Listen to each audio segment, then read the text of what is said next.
Bienvenidos. Hoy yo quería comenzar con un pequeño detalle autobiográfico que creo que puede aclarar el sentido no solamente de este curso, pero como de muchas cosas que vengo haciendo.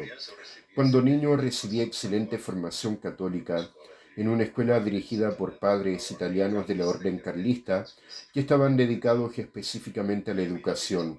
Mi experiencia con ellos fue excelente, no tuve ninguno de los acontecimientos traumáticos que algunas personas relatan en escuelas católicas.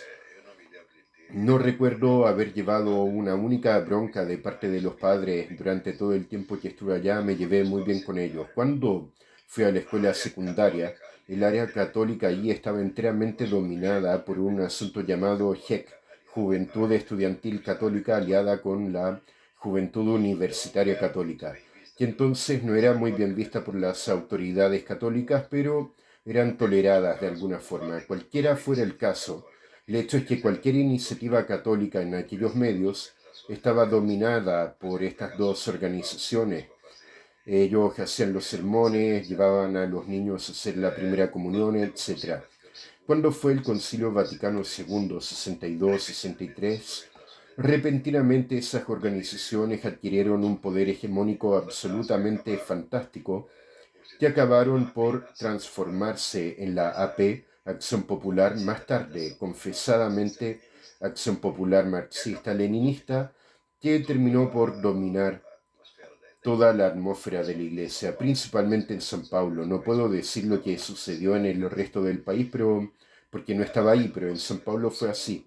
A partir de Concilio Vaticano II, el contenido de los sermones que se escuchaba en las iglesias se convertía cada vez en más superficial. Se trataba de justicia social y moralidad sexual, nada más. Entonces empezó a aparecer un club, un movimiento social, una cosa así, y fue perdiendo contenido y yo perdí el interés. Y yo, como muchas otras personas, sin romper con la iglesia, comencé a investigar qué había por ahí, otras alternativas posibles, en búsqueda de algo que yo llamaba, y mucha gente todavía llama, espiritualidad. Evidentemente, lo que estaba más a mano eran doctrinas orientales, especialmente budistas, hinduistas. El Islam entró en mi área de interés más tarde.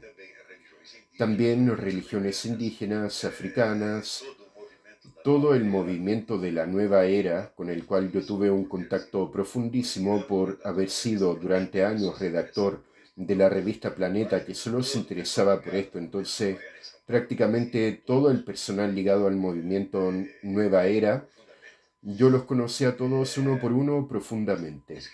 Eso quiere decir que fueron casi 20 años buscando cosas en esta área y interesándome por todo, leyendo a Mircea Eliade, Carl Jung,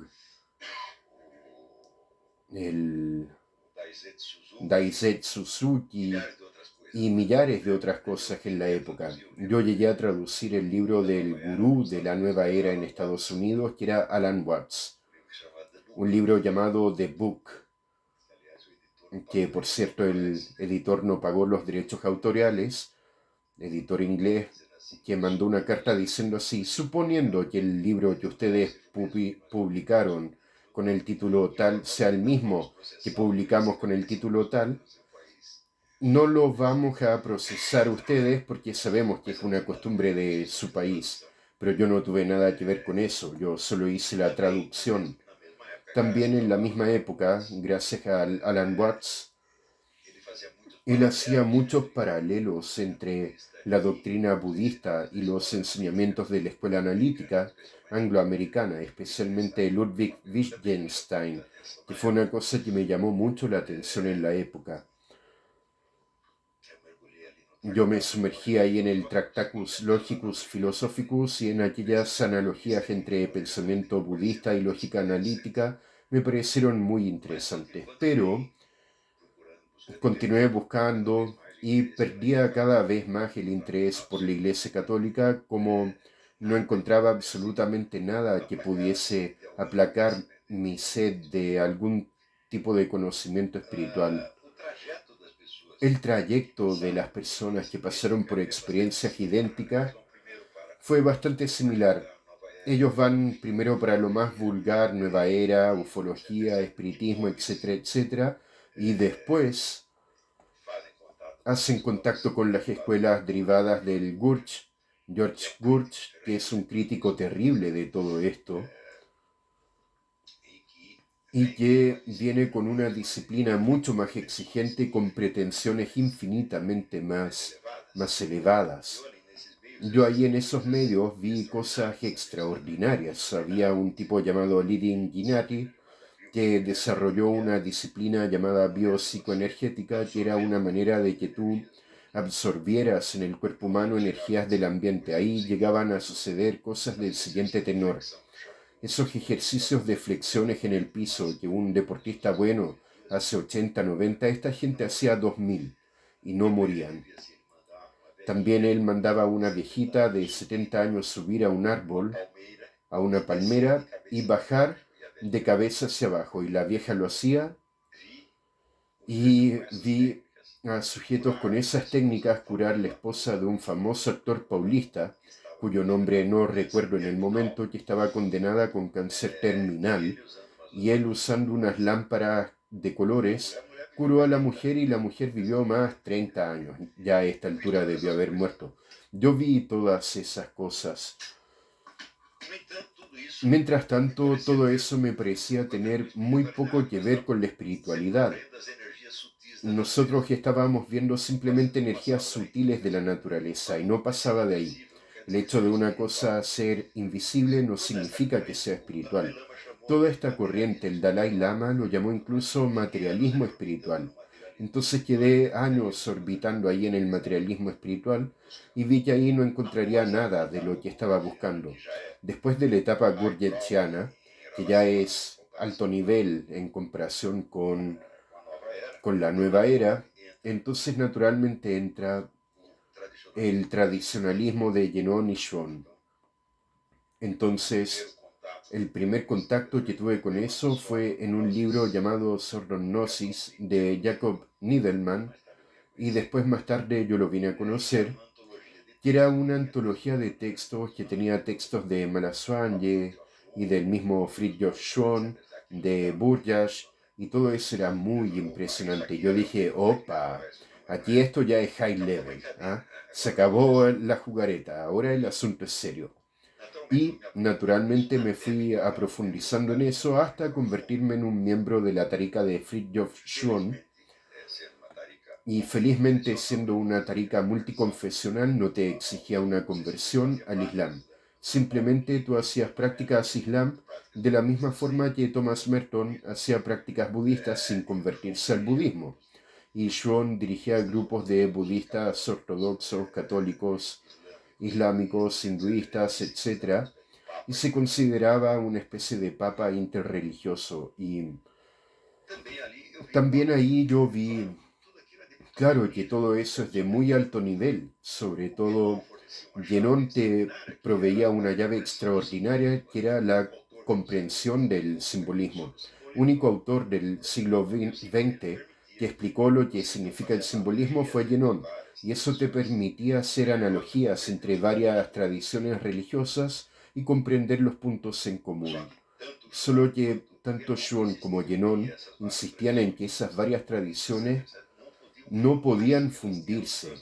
Ellas tenían sus autonomías y tenías que seguir por una de ellas, permanecer fiel, y en la cima de ella tú colocas el esoterismo, que es común a todas las religiones, pero sin alterar el cuerpo de la religión. Entonces la distinción de esoterismo y exoterismo era evidentemente la base de todo eso. Religión era considerado solamente un elemento exotérico popular que tiene una autoridad divina, pero solamente en los aspectos sociales y externos. En lo interno tú tienes el acceso al esoterismo, que te permite comprender lo que John llamaba unidad trascendente de las religiones, cosa muy bien articulada. Solo que una cosa que me empezó a llamar la atención fue así el bajo nivel moral de esos medios. Ahí era solamente copucha, intriga, maldad. yo dije, oye, no es posible, hay una cosa equivocada, esta gente practica eso todo el tiempo y no mejoran en ese punto de vista. Una cosa que me impresionó mucho es que en ese trayecto yo, por una serie de factores que no tienen nada que ver con una búsqueda interior, pero con acontecimiento externo, acabé haciendo contacto con una pseudo tarica de Idris Shak, de dos hermanos, de que eran súbditos británicos nacidos en la India y cuya familia estaba en parte en Afganistán, que eran unos timadores totales, charlatanes de altísimo nivel. Intelectualmente eran monstruos y tenían como discípulos solamente a personas muy inteligentes, bien preparadas, que las reducían a una especie de esclavitud mental, hasta explotarlos, hasta tomar el último centavo de ellos. Unos charlatanes, timadores mismos propios conocidos. Yo quedé muy asustado con esa cosa del Idris Shaikh y empecé a escribirle a personas que conocían el asunto, especialistas en sofismo como William Stroder, Martin Linz, Marco Pades, etcétera, etcétera. ¿Qué rayos es esto? ¿De qué se trata? Y fui a parar en la tarica del Shon por caso de estos tipos que me decían, no, estos tipos son muy peligrosos, satánicos, etcétera. Y ahora que tú conociste el pseudo-sofismo, tienes que conocer el sofismo auténtico para quitarte esa mala impresión. Una de las experiencias que tuve ahí fue la siguiente. Lo primero que me dijeron fue, para de pelear con esa gente de Idris Shah, porque yo había hecho una queja en la policía contra ellos porque estaban metidos en el contrabando y hubo una investigación policial, apreció el asunto en la tele, fue un escándalo nacional. Ellos habían hecho chismes conmigo, con toda la ciudad. Yo dije, bueno, ustedes hicieron chismes conmigo con 20.000 personas, yo lo voy a hacer con 60 millones. Lo voy a poner en el Diario Nacional. Y de hecho lo hice, hasta tal punto que cuando me ven en la calle, ellos salen corriendo. Y la primera cosa que me dijeron en la trica de John fue, para de pelear con esos tipos, tú estás prohibido de seguir con ese asunto. Yo dije, bueno, me voy a quedar callado acá en mi rincón. Y en uno de los días que yo estaba ahí haciendo los rituales sufis, yo lo hice en la casa de un sujeto que había sido Mukama, que es decir, el segundo en el mando después de John en la tarica. Fue una coincidencia y yo necesitaba, ellos hacían ritos vestidos de Yelabab, yo me tenía que vestir esa tal de Yelabab, y me dijeron, no, tú puedes cambiarte de ropa en el baño. Y yo para ir al baño tenía que pasar por el cuarto del matrimonio. Y yo de repente veo encima una foto de aquel ciudadano abrazado con el sheikh turco, que era Mosafet, que era el contacto con Idris Shak en la Turquía. Entonces el articulador de todo ese asunto de contrabando de tapices era un negocio millonario que ellos tenían. Entonces yo dije, opa, ellos no son enemigos, de alguna forma están conectados y alguna finalidad en conjunto ellos están sirviendo, más allá de que una sea doctrinariamente lo contrario de la otra. Entonces, evidentemente, en pocas semanas de experiencia ahí con la tarica de John, yo estaba completamente desilusionado porque yo esperaba encontrar un sheikh tradicional. Yo decía, no, voy a ir para allá, va a haber un viejito barriendo el piso de la tarica, voy a conversar con él y llego allá y no era nada de eso. Parecía la Casa Blanca, era una jerarquía burocrática infernal, no podías hablar con el sheikh solo, había un funcionario observando y yo dije, bueno, esto de acá es una burocracia. Y yo veía que la gente tenía planes monumentales casi de dominio mundial. Yo dije, no, no quiero tener nada que ver con eso.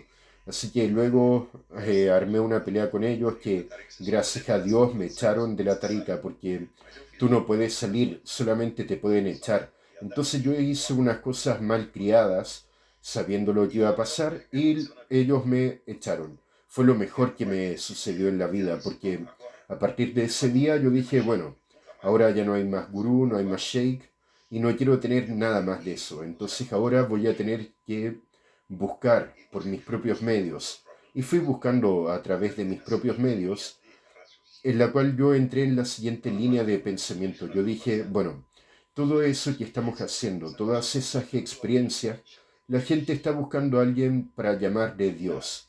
Dios, eternidad, la vida después de la muerte, eso es lo que queremos saber. Y mira, ¿qué señales visibles? Yo había estudiado a Kant y Kant decía que todo lo que se refiere a Dios y eternidad está más allá de la posibilidad de nuestra experiencia, y de hecho lo está. Nosotros solo podemos saber lo que el propio Dios nos muestra. ¿Y cómo es que lo muestra? Y ahí fue que leí el famoso versículo de Mateo, en que Juan, que está en la cárcel, manda a sus discípulos a preguntarle a Jesús, ¿eres tú el Mesías o hay que esperar a otro? Y Jesús dice, bueno, ustedes vuelvan y cuéntenle a Juan lo que ustedes vieron y escucharon. Vieron al paralítico andando, al ciego mirando, vieron al leproso parecer bonito, y cuéntenle eso. Y eso fue como si se cayeran escamas de mis ojos. Yo dije, mira, ¿dónde puede estar la presencia de Dios sino en el mundo físico en el cual habitamos? ¿Qué otros señales tenemos de Dios sino aquellos que recibimos por medios materiales en este mundo? ¿Qué es una profecía? Es un medio material, es un hombre que habla y dice lo que va a pasar y las cosas pasan. ¿Qué es un milagro? Es una acción directa de Dios en el mundo físico de tal forma que se convierte en visible para los seres humanos. Si no fuera esto, nosotros nada sabríamos de Dios. Ahí yo empecé a averiguar que muchas organizaciones religiosas alardeaban milagros, especialmente iglesias evangélicas que tenían un éxito enorme en San Pablo en la época, y toda la semana hablaban de milagros. En una semana un pastor hacía más milagros de lo que aparecía en la Biblia completa. Habían tipos que ahí estaban hablando de una plétora de milagros, que como se dice en el Nordeste, un despotismo de milagros que no terminaba más. Y todo eso sin ningún criterio para verificar qué es lo que era, lo que no era. Las cosas no eran investigadas, eran alardeadas a título de propaganda. Y yo dije, bueno, eso no es cosa de Dios. Dios no hace propaganda de esa forma.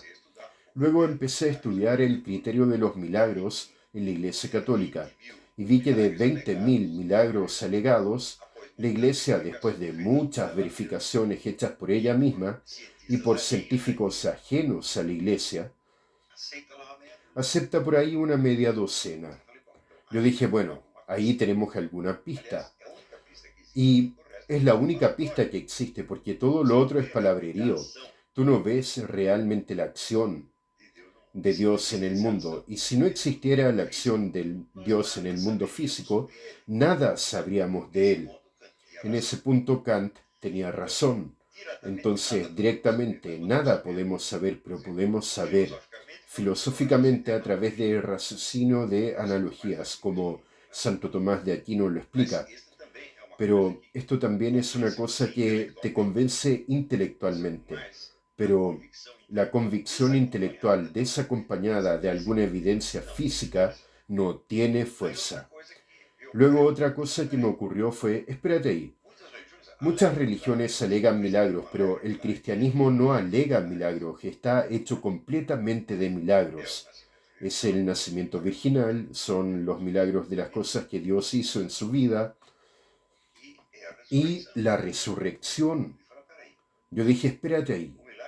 El milagro no es un elemento más del cristianismo, es el mismo cristianismo, es el centro del cristianismo. Y es solamente eso lo que interesa. Esta es la pista. Ahora, para que tú puedas encontrar, al menos en San Pablo en la época, un padre que hablara de milagros será casi imposible. Creo que hoy en día debe ser peor todavía. Ellos simplemente no hablan de estas cosas. Entonces había una inhibición de hablar de aquello que era el corazón mismo del cristianismo. Y creo que eso de ahí tú, independientemente de cuál sea tu confesión particular, tú tienes que entender que en el cristianismo los milagros no son un incremento, son el centro. Y esos milagros culminaban en el día de la Santa Cena, en que Jesús le decía a los apóstoles, Este es mi cuerpo y este es mi sangre. Comen y beban esto y hagan esto en memoria de mí. Había ahí una interpretación protestante que apareció siglos más tarde que decía que esto era apenas una ceremonia memorial, mientras que la Iglesia Católica continuaba insistiendo en que el rito de la Eucaristía era la repetición del sacrificio. Mira, quien estudió un poco de esoterismo y sabe lo que es un rito y símbolo son los conceptos centrales del esoterismo, de todos los esoterismos del mundo. Quien sabe qué es un rito, sabe que es la repetición formalizada de un acto primordial que puede ser la creación del mundo, el bautismo de nuestro Señor Jesucristo, etc., y puede ser el sacrificio del Calvario. Si dices que es apenas un memorial, entonces no tiene sentido ritual, tiene apenas sentido memorativo. Pero de ahí la cosa ya empieza a complicarse un poco, porque si tú vas a averiguar el texto griego de este momento, y esto es absolutamente obligatorio si tú quieres entender lo que sucedió, verás que en memoria, cuando Cristo dice en memoria de mí, Él usa la palabra anamnesiam. Mira, esa palabra tiene una estructura muy peculiar. Es una doble negación. Tienes neme, que es simplemente lo que llamaríamos de memoria. Tienes la negación de la memoria, amnesia, de donde sale la palabra amnesia, y tienes la negación de la amnesia, que entonces, evidentemente, el recuerdo, memorización que Cristo decía, no es algo que simplemente aparece en su memoria, no, es una destrucción de la amnesia. Por lo tanto, es una actividad que tú haces. ¿Y con qué palabra Cristo designaba esta actividad? Poietis, de donde salió nuestra palabra poesía. Poietis quiere decir que tú creas algo, tú haces algo, en el sentido de construir una mesa, algo así. Pero todavía la frase griega que usa está en dos pedazos. Toito estin toita soma meia. Esto es mi cuerpo. Estin es el verbo eimi, que en general tiene el sentido atemporal o supratemporal. Solo adquiere un sentido temporal cuando es acompañado de alguna palabra que lo modifique. Esto quiere decir que si él ocupó toito, que quiere decir esto, esta cosa de aquí, y estin, él quiso decir esto es mi cuerpo eternamente. Él no dijo esto simboliza mi cuerpo. Este toito es una modificación de oitos. Oitos quiere decir más o menos, o quiere decir significación cuando viene acompañado de poin. O sea, si fuera oito poin, esto quiere decir, esto significa mi cuerpo, esto es más o menos mi cuerpo. Pero él usó categóricamente, esto es mi cuerpo. Y cuando da la instrucción a los apóstoles, ¿qué fue lo que les dijo? Hagan algo parecido con esto. Hacer un recuerdo de esto, nos dijo, hagan esto, exactamente esto que yo estoy haciendo ahora. ¿Y esto qué es lo que es? Es que tú vas a bendecir el pan, el vino, de forma en que se conviertan en mi cuerpo y en mi sangre. Por lo tanto, era claro que la Eucaristía es un rito en el sentido riguroso del término y por lo tanto es una repetición actual y presente del sacrificio del Calvario, o entonces que es apenas una memoria, una referencia. Y si es una referencia, tiene consecuencias absolutamente devastadoras para el cristianismo, porque ahí este acto quedaría puesto en el pasado. Fue algo que Cristo hizo antiguamente. Entonces esto está preso en un momento histórico y no está sucediendo ahora. Por lo tanto, no hay rito alguno. Entonces yo digo, esto es de una gravedad extraordinaria. Solo que pasa lo siguiente, los efectos de la Eucaristía son visibles en los milagros eucarísticos que suceden a los millares. Vean los videos del doctor Ricardo Castañón, que es para tapar la boca de cualquiera. El caso de hostias que sangran sucede en el mundo entero, millares de veces, son testimoniados, investigados, y no dejan el menor margen de duda de que ocurrieron realmente. Esos casos de Ricardo Castañón son más terribles porque él tomó la hostia que sangró, una muestra de aquel sangre, lo llevó a los mejores laboratorios de las universidades americanas y los tipos vieron eso y dijeron, mira, esto es de sangre de una persona que murió de un trauma cardíaco. Esta persona sufrió mucho. Y lo peor es que estas células sanguíneas de aquí están vivas. Por lo tanto, tu paciente debió haber muerto ayer. Él no contó que era una hostia, evidentemente. Vean los videos de Ricardo Castañón, que basta para quitar la duda de cualquiera. Entonces, la única cosa que interesa en todo esto es lo siguiente. Cristo dijo en un cierto momento, que no recuerdo exactamente dónde, pero que menciona un salmo que dice, está escrito en tu ley, ustedes son dioses, o sea, Dios Padre no llamó a dioses a los que recibieron a su palabra que él dijo. Y por otro lado, el apóstol Pablo en cierto momento dijo, ya no soy más yo el que existe, es Cristo el que existe en mí. Y el mismo Cristo nos dijo, lo que yo hice, ustedes lo harán y harán cosas mayores. Él no dijo más cosas, porque hay un imbécil en internet que dijo, no, eso quiso decir que ellos iban a quedar más tiempo en la tierra, iban a hacer más cosas. No, pero él dijo que iban a hacer cosas mayores. El que tú vivas más tiempo quiere decir que hagas cosas mayores que Cristo. Es una tontera tan grande que no merece ser discutida. Verás que muchos santos de la iglesia sufrieron martirios mucho peores que los que Cristo sufrió. Fueron desollados vivos, quemados vivos, miembros amputados. A veces la cosa se repetía varias veces, la tortura se repetía varias veces y los tipos no morían. Lo tiraban al fuego, no morían. Lo lanzaban, no morían. Y así por delante. Y verás que en esas cosas, espérate ahí.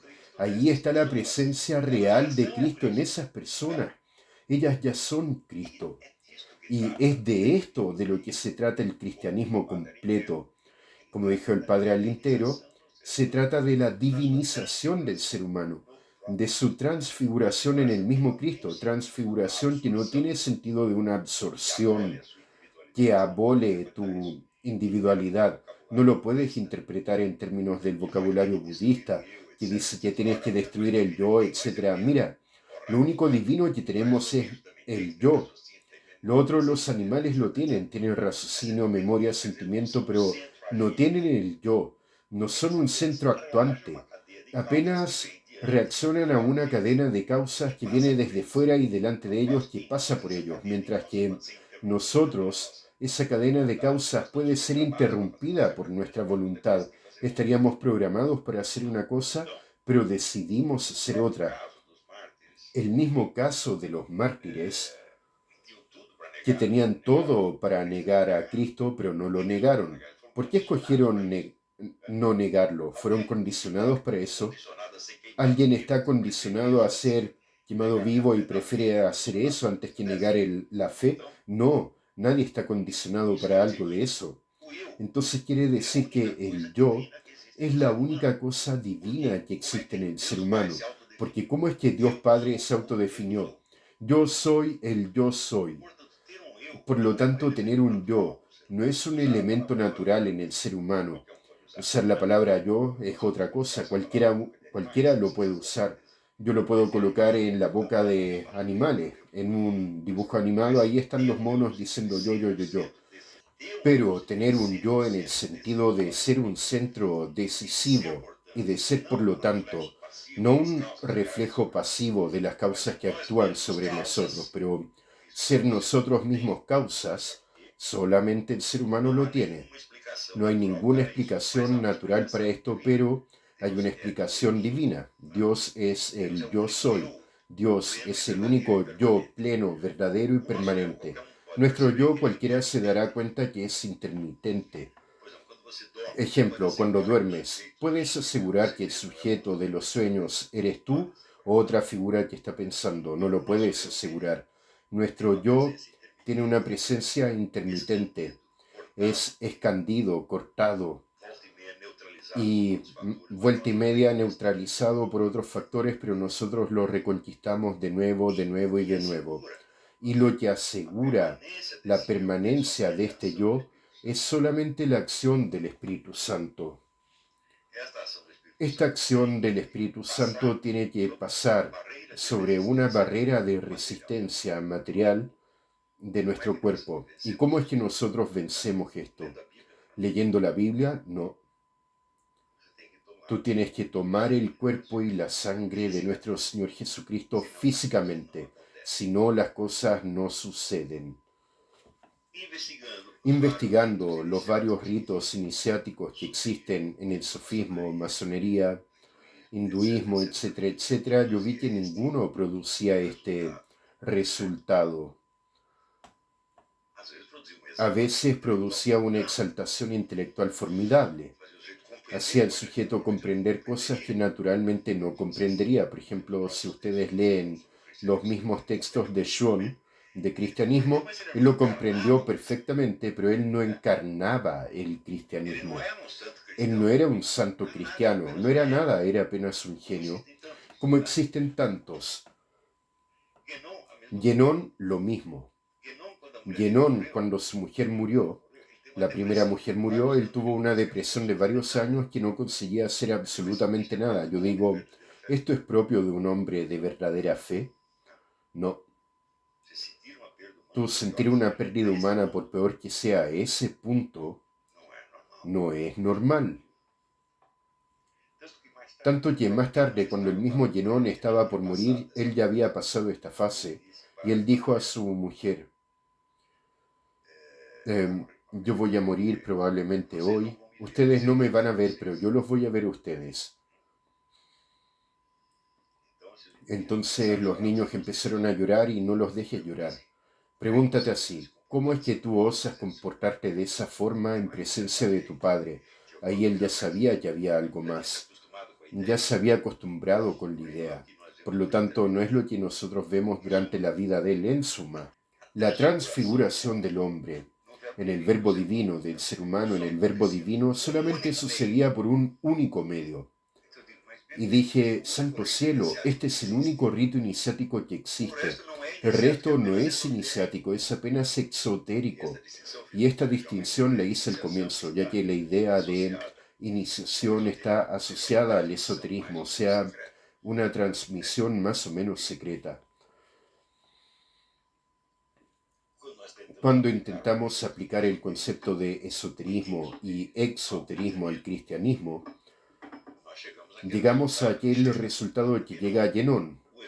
El esoterismo cristiano desapareció y quedó solamente el exoterismo, pero vaya, ese exoterismo tiene el único rito iniciático del mundo, entonces ese es el verdadero esoterismo, el resto no lo es. Fue por haber averiguado estas cosas que yo nunca había abandonado formalmente la religión católica, pero simplemente me había desinteresado, volví a ella. Dije, solamente ahí hay, no hay más nada. Yo sé que hay gente que se enoja mucho con esta conclusión, pero no van a poder contestarla, porque esto está abundantemente demostrado. Si ustedes dicen, pero todos esos milagros de los santos católicos fueron cosa del diablo, bueno, pruébalo. No hay prueba alguna. Hay pruebas de que esas cosas sucedieron. Hay pruebas de las vidas santas y absolutamente inatacables de todas esas personas. Y hay pruebas de que ellas están haciendo las cosas que Jesucristo hacía. No por vivir más tiempo. Santa Teresita del Niño Jesús murió con, ¿cuánto? 25 años. Muchos murieron muy jóvenes. Hubieron algunos que murieron en la infancia, después de haber hecho varios milagros. Entonces fueron transfigurados en nuestro Señor Jesucristo sin perder su yo. Ese es el punto importante, porque si Dios es el yo soy, Él nos confiere este yo para que no lo perdamos jamás. O sea, nos transfiguremos en Cristo sin dejar de ser nosotros mismos. Ahí es que dice Santo Tomás, estaremos fundidos, pero no confundidos. Más que eso, el ser humano no pasa. Encima de eso no pasa, ni tiene por qué pasar. Y cuando Guénon dice que el esoterismo busca algo más allá de la salvación del alma, pero esos camaradas no consiguieron algo más allá de la salvación del alma. La salvación del alma, para alcanzarla, basta ser perdonado. Llevas una vida de pecado, 15 minutos antes de la muerte pides perdón, Dios te perdona, listo, te vas al cielo. Ese no es el problema. El problema es que estés cerca de Jesucristo. No apenas tener una vida paradisíaca. Y esta cercanía es una verdadera transfiguración, es lo que dice el apóstol. No soy más yo el que existe, es Cristo el que existe en mí. Toda finalidad del cristianismo es eso, y solo se cumple a través del rito de la Eucaristía. No basta con estar persuadido de la fe católica, protestante, no sirve. Si tú no haces eso, no funciona. Muéstrame otro rito iniciático que tenga esos efectos. Si tú tomas todos los ritos masónicos del mundo, no hay. Los ritos sufíes, tampoco hay. Lo que yo vi de intrigas malignas entre taricas es una cosa monumental, no solo por parte de John, porque hay taricas más ortodoxas que lo condenaron por ser flojo en su exigencia de conversión al islamismo. Lo que esas taricas hicieron, publicaron un documento dicho confidencial, pero que desparramaron por todas partes contando las podredumbres de John. Y ahí entra mi propia historia. Ellos ni siquiera saben mi nombre, pero designan un personaje brasilero, una historia completamente equivocada. Yo digo, santo cielo, ¿qué confiabilidad tiene eso? Es todo oí hablar, es un chisme. Hubo un autor muy interesante que escribió un libro basado, entre otras cosas, en este documento y tuvo al menos la hombridad de corregir la narrativa, porque cuando yo lo vi, mandé mi testimonio y lo corrigió. Y decían que no, que yo iba a ser el más chupamedias de John, pero era mentira. Yo salí de ahí prácticamente bañado. Mi experiencia fue terrible. Aplicaron contra mí una técnica que era común en las taricas de John, que era hacer un asedio judicial. Hacían una pelea, movían 60, 70, 80 procesos contra el tipo, paralizaban y acababan con su vida. Contra mí solo pudieron mover uno, porque solamente habían 8 miembros en la tarica.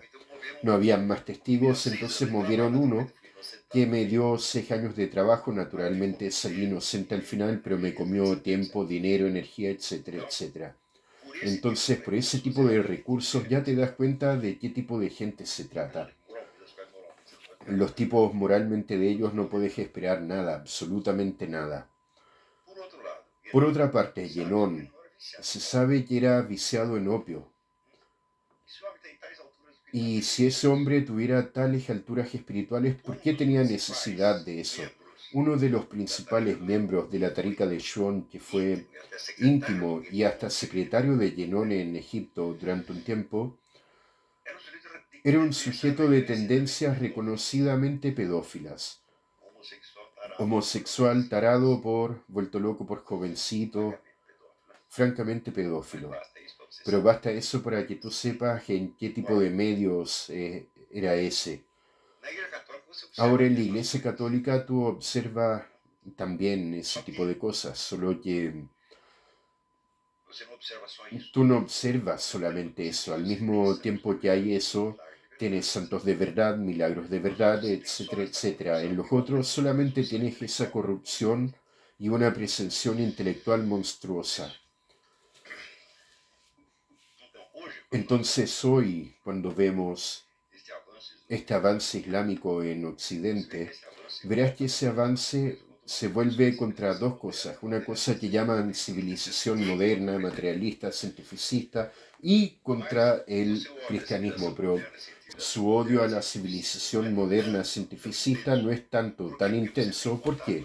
Porque tienes contactos íntimos entre logias masónicas y tarikas sufíes, como lo muestra el propio Angel Miller, que es un historiador masón. Ahora, contra el cristianismo están todas. Voy a dar un ejemplo. Alguien en Francia sugirió una ley que permitiría a los empleadores prohibir que las empleadas de la firma entrasen con burka. Inmediatamente ya cambiaron la ley para decir lo siguiente: podemos prohibir cualquier signo religioso. Si entras con un crucifijo colgado o la estrella de David, también está prohibido. Mira, esto va a afectar a muchos más cristianos que a musulmanes. Entonces, hasta la lucha antiislámica se da vuelta por otra parte para convertirse en un instrumento contra el fundamentalismo, y claramente todos los católicos son fundamentalistas en este sentido, excepto los que siguen la línea del señor Bergoglio. Entonces, esta es la situación actual. Cuanto más tú estudias ese asunto de esoterismo, verás que todo gira en torno a dos conceptos: símbolos y ritos. Y el rito, ¿cómo juzgas el rito? Por el criterio que Jesucristo nos dio. Vayan para allá y cuéntenle a Juan lo que ustedes vieron y escucharon. Y el famoso por los frutos los conoceréis. ¿Qué son los frutos? Son resultados de las acciones. Yo no vi a ningún sufí hacer un milagro. Hay una o dos historiecitas que circulan por ahí jamás comprobadas, pero el mismo profeta Mohammed, Mahoma, se jactaba de jamás haber hecho un milagro. Entonces, si hubieran milagros en el campo islámico, ellos son un incremento, pero no hacen parte del núcleo de la religión. Pero el cristianismo es esencialmente milagros, no hay nada de él que no sean milagros. Entonces yo, como conclusión de este curso, les sugiero que lean los libros del padre Juan González Sarintero, donde todo esto está explicado 1000 veces mejor de lo que yo lo estoy explicando acá. Y esto naturalmente va a modificar sus vidas y les va a señalar a ustedes la diferencia entre ascesis y misticismo. Ascesis es un tiempo en el que tú te esfuerzas, haces sacrificio, ayuno, haces esto, lo otro, más allá, pero eres tú mismo el que lo está haciendo con tu propio esfuerzo. Llega un momento en que el Espíritu Santo pasa a decirte a ti lo que tienes que hacer. Y solo ahí entras en la mística. Lo que no quiere decir que te vayas a convertir en santo a hacer milagros, pero la culminación de la vida mística es la divinización del ser humano, la transfiguración del Señor Jesucristo sin perder la personalidad propia. Y esto es el culmine de la existencia humana. No hay nada más santo que esto. No nos podemos ni siquiera imaginar algo más allá de esto. Y yo estudié más esoterismo de lo que ustedes van a estudiar por el resto de sus vidas. Yo leí más libros de masonería que cualquier masón que yo conozca jamás leyó. Yo cuando hice estas conferencias de la flauta mágica la hice a grupos masones y quedé impresionado con la ignorancia masónica de ellos. No sabían nada de los símbolos masónicos. Sabían hacer lo que les mandaban, pero no sabían lo que estaban haciendo. Y eso fue hace 30 años atrás. Yo estudié mucho esto y volví a la Iglesia Católica por ver que solamente ahí tú tenías la verdadera iniciación. El resto es todo imitación. Entonces esta para mí es la conclusión de este curso. No vas a decir, él está diciendo esto porque él es católico. Yo volví a la Iglesia Católica porque quería saber de todas estas cosas. Algunos podrán seguir un trayecto similar al mío, pero yo les estoy dando todos estos cursos y haciendo todo lo que yo estoy haciendo para que tu trayecto sea más breve y menos accidentado, porque todo lo que yo aprendí fue con un riesgo personal, riesgo incluso de vida, de perder la reputación, de ser procesado por un crimen que no cometí, riesgo de sufrir difamación de cualquier tipo. Todo esto tuve que pasar para llegar a esta conclusión. Si yo hubiera sido un tipo más inteligente, me hubiera dado cuenta al principio, pero infelizmente yo solo aprendo con experiencia. Y todo lo que estoy haciendo es para que tu experiencia sea más breve y menos accidentada, menos dolorosa,